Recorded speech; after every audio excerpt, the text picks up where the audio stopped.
kemarin tuh yang dikit-dikit memang Kasmir. Padahal aku udah ke bangku, gak ada mau aku. Padahal lebih milih sendiri. Jadi beda mana kalau dia tempat umum. Tiganya pada kabur nggak mau sama aku, ya aku ambil pegang kamu. Karena aku pulang duluan, mereka sampai selesai, aku pulang duluan. Soalnya aku nyiapin baju kok tidur mereka. Jadi mereka datang udah apa? Tidur. Mereka naik motor, aku jaga kaki kan. Kayak rumah bupe ini. Anunya enggak jalan nih. Tuh. Cari sini aja ntar. Gantian. Kayak bupe ke ibu kan deket kan apa ya? Mana sana jangan minggir. Assalamualaikum warahmatullahi wabarakatuh. Innal hamdalillahi nahmaduhu wa nasta'inuhu wa nastaghfiruh wa na'udzubillahi min syururi anfusina wa min sayyiati a'malina. May yahdihillahu fala mudhillalah wa may yudlil fala hadiyalah. Asyhadu an la ilaha illallah wahdahu la syarikalah wa asyhadu anna Muhammadan abduhu wa rasuluh. Qala Allah ta'ala fi Qur'anil Karim. A'udzubillahi minasyaitonir rajim. Bismillahirrahmanirrahim. Ya ayyuhallazina amanu kutiba alaikumusiyam kama kutiba alal ladzina min qablikum la'allakum tattaqun. Shadaqallahul adzim. Syukur alhamdulillah kita aturkan kehadirat Allah Subhanahu wa taala. Pagi hari ini kita diberikan nikmat iman, nikmat Islam. Sehingga kita masih tetap melaksanakan kegiatan rutin kita 2 kali seminggu, mengikuti kajian yang sudah direncanakan jauh-jauh sebelumnya. Maka dalam rangka menyambut bulan suci Ramadan, maka kita mengupas sedikit mengapa kita puasa, apa makna puasa, kenapa kita harus puasa, dan apa hubungannya puasa dengan Al-Quran. Nah, jadi puasa itu adalah melatih diri kita untuk bersabar, untuk selalu mengikuti keinginan-keinginan Allah. Hai orang-orang yang beriman, bertakwalah kepada Allah. Ujung-ujungnya orang yang berpuasa itu adalah orang-orang yang bertakwa. Nah, pada bulan suci Ramadan, kita mengawali puasa kita dengan niat karena Allah. Kenapa? Pada suatu saat nanti puasa itu akan berbicara di hari yaumil akhir. Kenapa? Kalau ada pertanyaan, kenapa Allah itu memberikan puasa menolong kita di dalam pada hari yang tidak ada lagi pertolongan daripada siapapun, tetapi puasa menjawab, orang ini karena aku menahan lapar dan menahan syahwat. Oleh sebab itu berikan syafaat kepada orang ini. Nah, inilah salah satu di antaranya kata kunci bahwa kita berpuasa itu karena Allah. Karena puasa itu akan memberikan pertolongan nanti di yaumil akhir ketika tidak ada lagi pertolongan selain daripada pertolongan dari Allah. Maka puasa yang kita lakukan itu dengan niat karena Allah, maka puasa kita itu akan memberikan jawaban bahwa orang ini berpuasa menahan hawa nafsu makan dan minumnya dan menawan hawa nafsunya karena aku, kata puasa. Begitu juga Al-Quran. Apa hubungannya puasa dengan Al-Quran? Al-Quran itu turun pada bulan Ramadan. Adalah sebagai pedoman hidup bagi manusia. Bagaimana caranya manusia itu digiring untuk menjadi orang-orang yang bertakwa. Maka pedomannya adalah Al-Quran. Jadi Al-Quran memberikan syafaat kepada orang yang melakukan. Karena aku, kata Al-Quran, memerintahkan supaya dia menahan kantuknya, menahan aturannya dia tidur, tidak tidur, dia membaca Al-Quran. Oleh sebab itu berikan syafaat kepada orang ini. Nah, inilah salah satu di antaranya. Jadi berpuasa itu bukan hanya menahan haus, lapar, dan syahwat saja. Tetapi puasa itu adalah mempuasakan segala sesuatu yang ada di dalam diri kita. Puasa pendengaran, penglihatan, hati, dan pikiran kita harus berpuasa. Kenapa? Kalau orang hanya menahan haus dan lapar saja, dia tidak mendapatkan pahala dari Allah, tetapi hilang puasa pahalanya karena perbuatan pendengaran, penglihatan, dan hatinya itu menjadi sebuah gibah. Mendengarkan yang tidak baik, melihat yang tidak baik, berbicara yang tidak baik. Sehingga kata Allah, orang itu, kata jumhur ulama, apakah orang-orang itu batal puasanya kalau dia menjadi gibah atau membicarakan orang lain, memfitnah orang lain? Tidak membatalkan puasanya, tetapi dia tidak mendapatkan pahala dari Allah Subhanahu wa taala.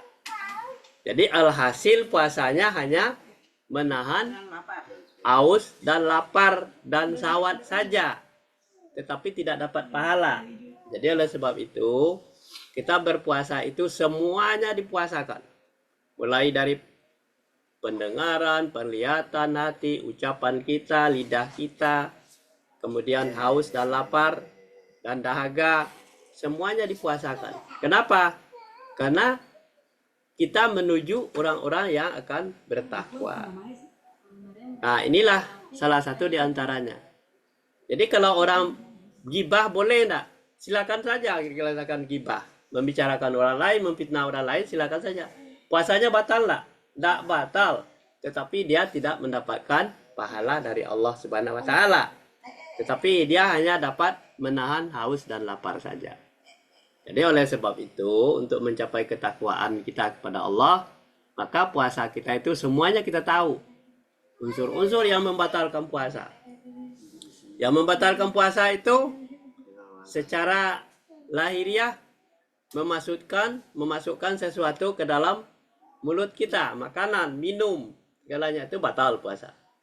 Tetapi kalau gibah, membicarakan orang lain, memfitnah orang lain, bergosip, ataupun mendengarkan yang lain daripada yang tidak bermanfaat untuk diri kita, itu tidak membatalkan puasa, tetapi kita tidak mendapatkan pahala dari Allah Subhanahu wa taala.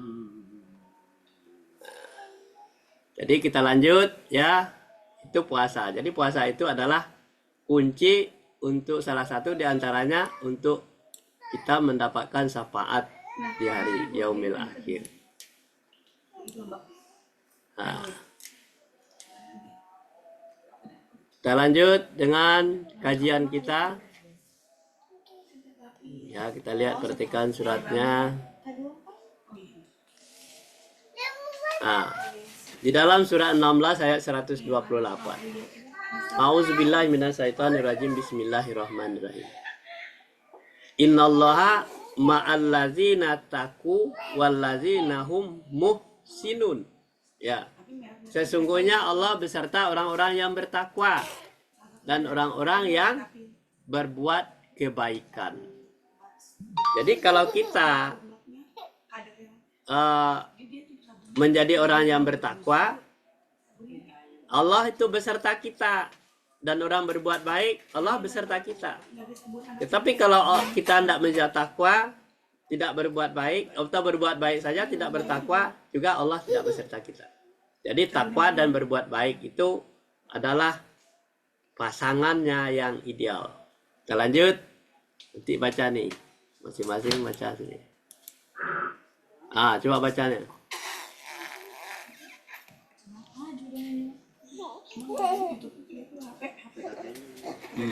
Pegang ke mana pegang? Nih.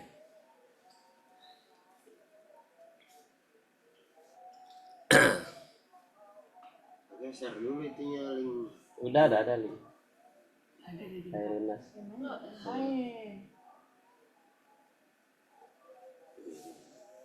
Banyak.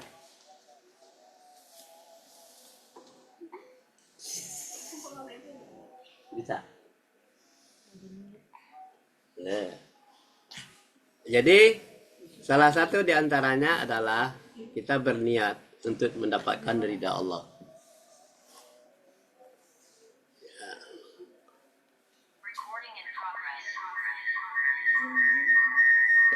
Bisa enggak?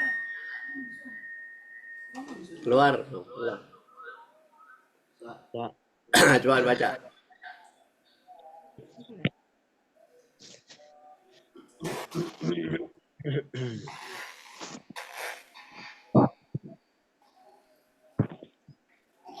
Niat mendapatkan ridha Allah.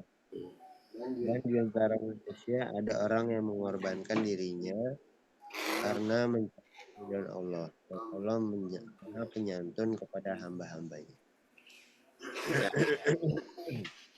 Wa minan nasi mayyasri nafsahu ubtiga'a mardatillahi wallahu raufur bil ibad. Ya kan? Dan di antara manusia ada orang yang mengorbankan dirinya karena mencari keridhaan Allah. Dan Allah Maha Penyantun kepada hamba-hambanya. Ini ada versi di antara manusia. Di antara manusia ada orang yang menyambut bulan Ramadan dengan penuh kegembiraan. Karena dia berharap perniagaan yang tidak pernah akan merugi. Yaitu dia melaksanakan puasa karena kedatangan bulan Ramadan itu dia sambut dengan baik, dia banyak beribadah karena terbukanya pintu surga dan tertutupnya pintu neraka. Jadi pada saat kedatangan bulan Ramadan itu, orang-orang itu mencari keridhaan Allah karena dia tahu ayat ini mengatakan di antara manusia untuk mencari ridha Allah adalah bagaimana caranya? Yaitu dengan kedatangan bulan Ramadan. Itu artinya adalah tamu yang agung bagi orang-orang yang bertakwa, orang-orang yang soleh. Pada saat itulah dia mendapatkan keuntungan-keuntungan pengampunan kemagunan dari Allah, maka dia melakukan kegiatan-kegiatan yang baik. Nah, itulah sebagian dari antara manusia. Tetapi ada sebagian yang lain, dia mengorbankan dirinya karena tidak mencari ridha Allah, mencari keuntungan. Kita bebas. Orang berpuasa nanti kita sakit. Sehingga dia makan besar. Sehingga mengunggah hawa nafsunya. Sehingga dia tidak mempedulikan puasa itu apa segalanya. Itu orang yang mengorbankan dirinya untuk tidak mendapatkan keuntungan di kampung akhirat. Jadi versi manusia yang pertama adalah orang yang mencari ridha Allah itu karena dia taat dan patuh kepada aturan Allah. Ya ayyuhallazina amanu kutiba alaikumusiyam kama kutiba alal ladzina min qablikum la'allakum tattaqun. Hai orang-orang yang beriman, bertakwalah kamu kepada Allah. Nah, jadi orang-orang yang bertakwa itulah yang mencari keuntungan untuk mendapatkan kemenangan nantinya setelah Lebaran. Nah, sebagaimana telah diwajibkan kepada orang-orang sebelum kamu. Sebelum kita itu adalah orang-orang sudah diwajibkan. Dari eranya Nabi Adam sampai Nabi Muhammad itu sudah diwajibkan berpuasa. Nah, jadi berpuasa itu adalah menahan hawa nafsu, menahan keinginan-keinginan kita yang tidak sesuai dengan keinginan Allah. Dan ada orang yang di luar yang tidak mencari keridhaan Allah, dia bebas. Pokoknya puasa tidak menjadi penghalang. Jadi dia mau melakukan apa saja dilakukan oleh dia. Apakah dia bergosip ataupun gibah atau memfitnah orang, korupsi, mencuri segalanya, dia bebas melakukannya. Sehingga dia tidak mau terikat dengan keinginan-keinginan yang diperintahkan oleh Allah. Nah, ini adalah orang yang akan merugi. Nah, inilah orang mengorbankan dirinya karena hawa nafsunya dan keinginannya. Nah, jadi Ada juga orang yang mengorbankan dirinya untuk mencari ridha Allah, mengabaikan dirinya sendiri atau bunuh diri. Itu termasuk mengorbankan diri. Ya. Asal orang lain bahagia, biarlah dia mengorbankan diri atau mengalungkan bom di lehernya sehingga menjadi dia pengantin yang akan dibayar nanti belakangan. Nah, ini adalah sesuatu janji-janji yang diberikan oleh manusia yang membohongi, yang menipu orang-orang itu. Nah, ini termasuk orang-orang yang bodoh. Orang-orang yang bodoh ini biasanya diperalat oleh orang-orang yang apa? Yang pintar untuk mengelabui orang. Nah, jadi orang penipu semuanya itu akan menggiring kita kepada kesesatan. Nah, jadi oleh sebab itu untuk mencari ridha Allah itu pedomannya tadi adalah Al-Quran agar kita tidak tersesat. Kenapa Al-Quran itu diturunkan pada bulan Ramadan? Untuk menuntun manusia yang jahiliyah menjadi manusia yang beriman dan bertakwa kepada Allah. Kita lanjut. Nah, baca lagi. Aku. Ya. Dan janganlah kamu mengikuti apa yang kamu tidak mempunyai pengetahuan tentangnya. Sesungguhnya pendengaran, penglihatan, dan hati semuanya itu akan diminta pertanggungjawabnya. Ya. Di dalam surat 17 ayat 36. Wala takfu ma laisa laka bi ilmun. Inna sam'a wal basara wal fu'ada kullu ulaika kana anhu mas'ula. Kata Allah di surat 17 ayat 36, dan janganlah kamu mengikuti apa yang kamu tidak mempunyai pengetahuan tentangnya. Sesungguhnya pendengaran, penglihatan, hati, semuanya itu akan diminta pertanggungjawabannya. Tadi di dalam yang surat yang tadi bahwa berpuasa tadi adalah pendengaran kita berpuasa, penglihatan kita berpuasa, hati kita berpuasa, semuanya akan diminta pertanggungjawabannya. Jadi oleh sebab itu, orang yang berpuasa itu adalah orang yang sudah mempunyai wawasan pengetahuan. Jadi puasa bukan asal puasa saja, tetapi ada hikmahnya, ada ilmunya untuk mendapatkan ridha Allah yang tadi. Pendengarannya, apa yang didengarnya, penglihatannya, apa yang dilihatnya, hatinya bagaimana bicaranya, apakah hatinya buruk atau hatinya baik, dia sendiri yang tahu. Semuanya itu akan diminta pertanggungjawaban. Jadi orang yang asal-asalan melakukan puasa, tidak mengerti pendengarannya untuk apa, penglihatannya untuk apa, hatinya untuk apa, semuanya akan diminta pertanggungjawabannya setelah dia dipanggil oleh Allah Subhanahu wa taala. Nah, jadi dengan kita melaksanakan perintah Allah itu diwajibkan berpuasa, makanya kita berpuasa. Kita mempuasakan pendengaran kita, penglihatan kita, hati kita, semuanya akan diminta pertanggungjawabannya. Inilah pertanggungjawabannya nanti.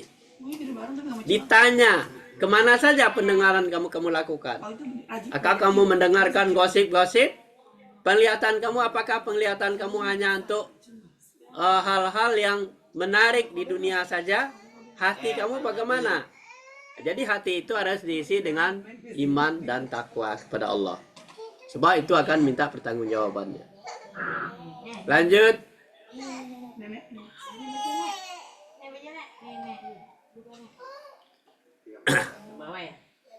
Semuanya. Belum. Belum kelihatan. Nih. Dan ingatlah hari ketika masuk musuh-musuh Allah digiring ke dalam neraka, lalu mereka dikumpulkan semuanya. Hingga apabila mereka sampai ke neraka, pendengaran, penglihatan, dan kulit mereka menjadi saksi terhadap mereka tentang apa yang telah mereka kerjakan. Ya. Di dalam surat 41 ayat 19. A'udzubillahi minasyaitonirrajim. Bismillahirrahmanirrahim. Wa yauma yuhsaru a'da'allahi ilan nari fahum yuzaun. Ingatlah hari ketika musuh-musuh Allah digiring ke dalam neraka. Lalu mereka dikumpulkan semuanya. Ya kan? Siapa itu yang diingat pada hari ketika itu adalah pada hari kiamat. Tidak ada yang menolong kita. Nah, itu musuh-musuh Allah itu digiring ke neraka. Siapa musuh-musuh Allah tadi? Orang yang pendengaran penglihatannya itu tidak digunakan untuk mencari keridhaan Allah, tapi mencari keinginan nafsunya. Itu namanya musuh-musuh Allah. Orang yang tidak mengindahkan Al-Quran, tidak mengindahkan perintah Allah, tidak mengindahkan larangan Allah, maka itu orang musuh-musuh Allah itu. Jadi musuh Allah itu bukan seperti musuh yang seperti kita lihat sekarang ini kelihatan, tapi musuh Allah itu adalah orang-orang yang ingkar terhadap keinginan-keinginan Allah, yang tidak mau mempelajari ilmu pengetahuan, tidak mau baca Al-Quran, tidak mau memahami apa yang diinformasikan oleh Al-Quran itu. Nah, ketika musuh-musuh itu ke neraka, lalu mereka dikumpulkan semuanya. Kalau dia manusianya adalah manusia yang bertakwa, amanlah dia dan beruntunglah dia karena dia melakukan perintah dan larangan Allah. Tapi kalau dia, ya kan, nah, kalau dia tidak termasuk orang-orang yang beriman dan bertakwa kepada Allah, nah, sehingga apabila mereka sampai ke neraka nanti, pendengaran, penglihatan, kulit mereka menjadi saksi terhadap mereka tentang apa yang mereka kerjakan. Nah, jadi pendengaran kita itu bukan diam saja, dia akan bicara. Penglihatan kita juga bicara. Saya melihat, saya mendengar, saya melihat. Kulit juga bisa bicara. Dibuat Allah pandai berbicara, menjadi saksi terhadap apa yang kita lakukan. Nah, ini yang nilainya itu jatuhnya setelah hari kiamat, bukan hari ini. Jadi dari waktu kita ada pendengaran, penglihatan, dan kulit kita akan takut karena akan adanya siksa dari Allah Subhanahu wa Ta'ala. Ya, kita lanjut. Nah, lanjut tuh. Dan mereka berkata kepada kulit mereka, "Mengapa kamu menjadi saksi terhadap kami?" Kulit mereka menjawab, "Allah menjadikan segala sesuatu pandai berkata. Telah menjadikan kami pandai pula berkata, dan dialah yang menciptakan kamu pada kalimat pertama, dan hanya kepadanya lah kamu dikembalikan." Ya. Jadi di surah 14 itu ayat 41 ayat 21.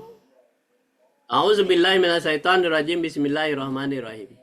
Wa qalu li juludihim lima syahidtum alaina qalu antafanallahu hullazina antaqa kullu syai'in wa huwa khalaqakum ula marratin wa ilaihin turja'un. Dan mereka berkata kepada kulit mereka, nah, ini kok kulit bisa bicara? Mereka berkata kepada kulit mereka, "Mengapa kamu menjadi saksi terhadap kami?" Nah, jadi kulit mereka menjawab. Kulit menjawab. Bagi Allah itu mudah kalau kulit itu bisa bicara. Kulit menjawab. Allah menjadikan segala sesuatu pandai berkata, telah menjadikan kami pandai pula berkata. Nah, itu kata kulit. Dan dialah yang menciptakan kamu pada kali pertama, dan hanya kepadanya lah kamu dikembalikan. Jadi tidak ada bisa bantah, karena Allah itu menciptakan pendengaran, penglihatan, dan termasuk kulit kita. Kali pertama kita diciptakan sudah ada kulit kita. Jadi kulit itu bisa bicara. Jadi bukan hanya pendengaran, penglihatan, dan hati saja bicara, kan menjadi saksi. Jadi kemanapun kita melakukan sesuatu, kalau tidak baik, tidak sesuai dengan keinginan Allah, tidak sesuai dengan perintah dan larangan Allah, maka kita akan menjadi saksi di dalam pengadilan nanti, hari berhisab. Lanjut. Satu ayat 22.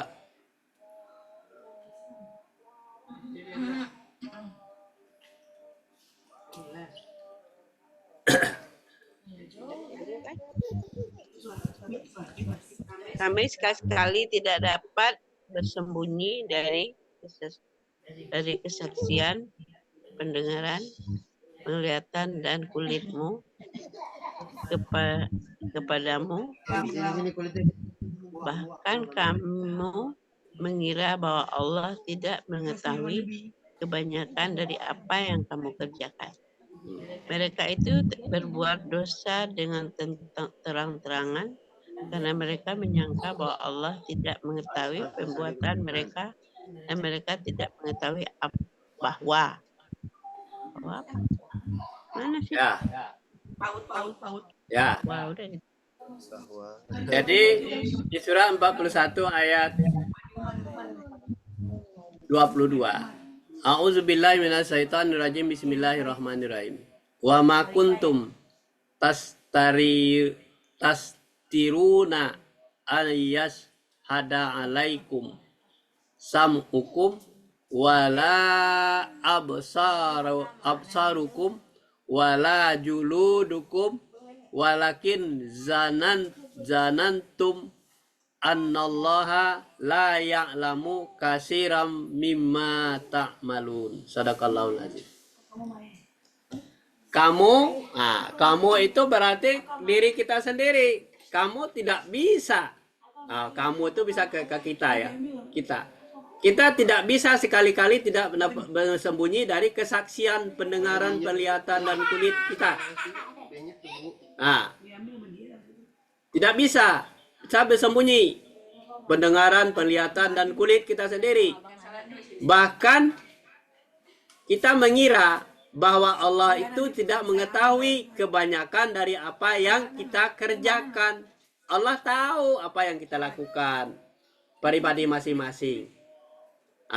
Mereka itu adalah ditujukan kepada kita juga. Kita itu berbuat dosa dengan terang-terangan. Karena mereka menyangka bahwa Allah itu tidak mengetahui perbuatan yang kita lakukan. Dia dikatakan bahwa Allah itu tidak tahu, kita yang tahu. Tidak bisa bersembunyi. Jadi pendengaran, penglihatan dan hati kulit kita itu akan menjadi saksi terang-terangan. Kita melakukan sesuatu terang-terangan, menurut diri kita tidak ada satupun yang tahu. Tetapi Allah tahu perbuatan kita. Baca lagi tuh.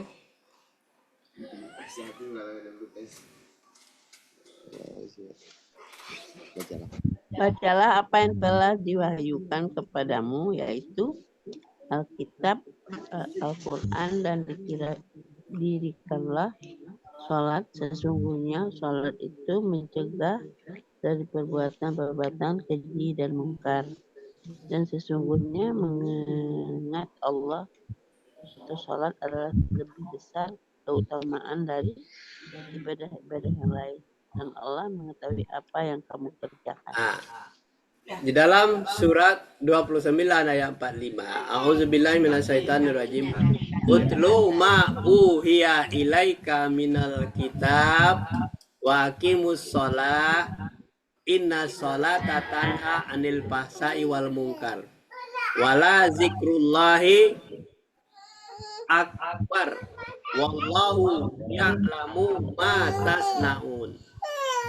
Di surah 29 ayat 45, bacalah apa yang telah diwahyukan kepadamu. Kalau dikatakan bacalah itu perintah. Kalau disuruh baca, kita harus baca, jangan tidak dibaca. Apa yang diwahyukan kepadamu, yang diwahyukan kepada kita itu yang diturunkan dari Nabi, yang diwahyukan kepada Nabi, diturunkan kepada kita juga pengikutnya. Al-Quran, yaitu kitab Al-Quran, dibaca. Kalau tidak dibaca, didiamin aja, berarti kita tidak melanggar perintah. Kemudian dirikan salat, itu perintah salat. Karena salat itu mencegah perbuatan keji dan mungkar.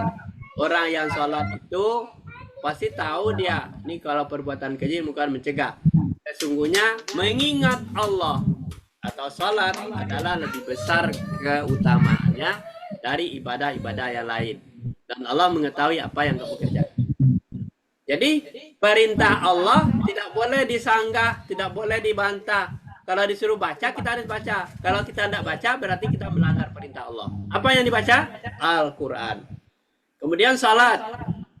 Kalau salat itu adalah salah satu tiang agama. Orang tidak salat berarti meruntuhkan agama. Tidak ada tiang. Ya, jadi salat itu setelah kita baca Quran, kita dirikan salat. Ya kan 5 waktu sehari semalam. Kalau bulan puasa, kita perintahkan baca Quran, kita baca. Kemudian dipahami informasinya. Kemudian kita sholat, perintahkan dan disunahkan sholat tarawih. Kita lakukan sholat tarawih. Ya, terus bangun pagi, sahur, sudah tuh berpuasa. Yang dipuasakan itu adalah hawa nafsu kita, makan dan minum. Dipuasakan semuanya, pendengaran, penglihatan, dan hati kita berpuasa. Kenapa? Kita menuju ketakwaan kepada Allah. Inilah makanya di dalam jumhur ulama bahwa orang yang berpuasa itu adalah orang yang menahan hawa nafsunya makan dan minum, kemudian mempuasakan pendengaran, penglihatan, dan hatinya untuk melakukan ibadah puasa. Nah, jadi orang yang berpuasa itu semuanya dipuasakan supaya mendapat derajat yang takwa.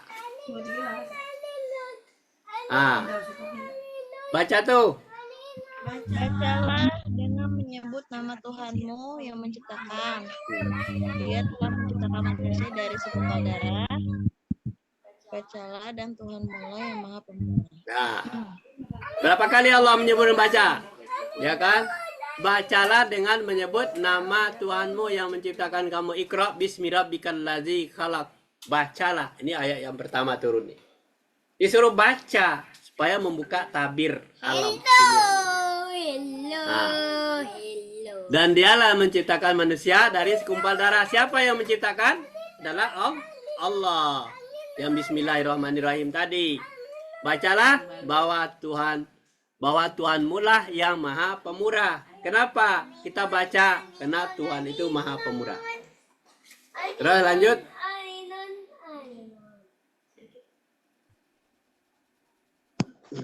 Sesungguhnya kami mudahkan Al-Quran itu dengan bahasamu supaya mereka mendapat pelajaran. Nah, kata Allah di surah 44 ayat 58. Fa innama yassarnahu bilisanika la'allahum yatazakkarun. Sesungguhnya kami mudahkan Al-Quran itu dengan bahasamu supaya mereka mendapat pelajaran.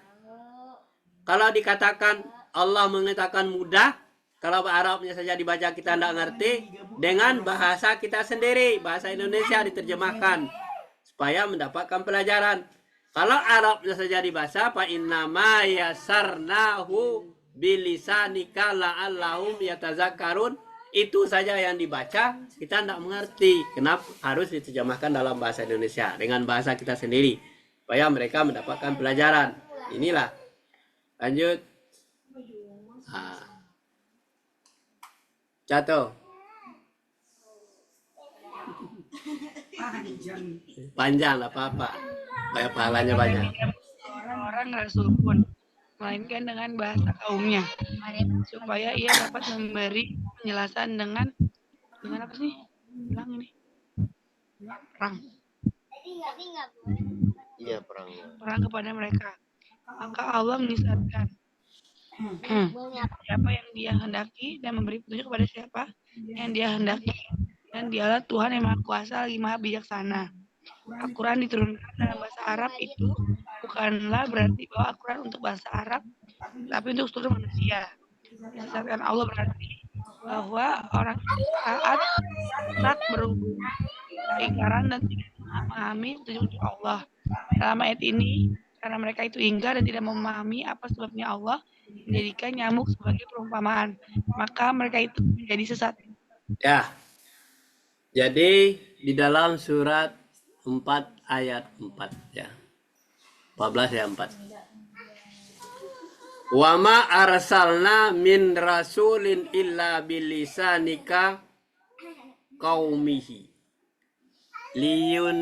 liyubayyina lahum wa yudillullahi mayyasa wa yahdi mayyasa wa huwal azizul hakim. Kata Allah, kami tidak mengutus seorang pun rasul. Tidak seorang pun rasul yang diutus, melainkan dengan bahasa kaumnya. Jadi, supaya ia mendapatkan pelajaran, penjelasan dengan keterangan-keterangan kepada mereka. Jadi, dengan bahasa kita sendiri. Maka Allah menyesatkan siapa yang dia kehendaki.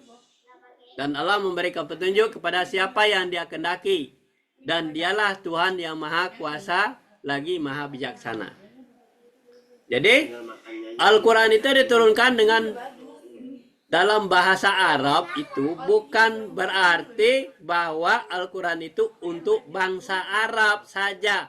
Tetapi untuk seluruh manusia. Nah, ini harus diingat. Jadi Al-Quran itu siapa? Apakah dia manusia apa bukan? Itu Al-Quran untuk seluruh manusia. Apakah dia agamanya apa? Agamanya Islam, agamanya Hindu, Buddha, atau kepercayaan yang lain. Itu untuk seluruh manusia. Nah, disesatkan Allah berarti bahwa orang itu sesat berhubung keingkarannya. Yang tidak mau membaca tadi, tidak mau memahami petunjuk-petunjuk Allah tadi, karena ingkar, karena malas, karena membangkang, karena dia berpaling tadi dalam ayat ini.